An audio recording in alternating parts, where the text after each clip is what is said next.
Hey guys, তো আজকে চলে এসেছি দুপুরের খাবার নিয়ে। তো আজকে দুপুরে আমি খাবো, এখন বাজে বেলা 4টা বেজে গেছে, আমার এখন খাওয়া হয়নি। তো আজকে দুপুরে কি কি রান্না হয়েছে তোমাদের সাথে শেয়ার করবো, চলো তাড়াতাড়ি। এই যে দেখো, সাদা ভাত, সাথে আছে আচার, আর এটা আছে গিম্মা ভাজা, এটা হচ্ছে শাক ভাজা, এটা হচ্ছে ছুতু ভাজা। তো আজকে চলো, আমাদের তো গরিব টরিব ব্যাপার, তাই আমাদের এইসব রান্নাই হয় রোজ রোজ। তো দেখি খেয়ে কেমন হয়েছে।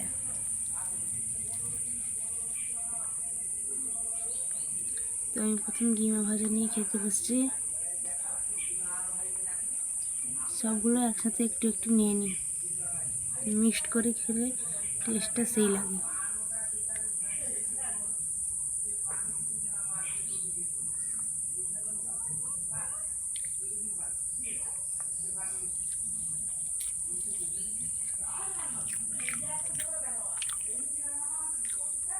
সত্যি খুব ভালো, আমার মা রান্না করে খুব দারুণ।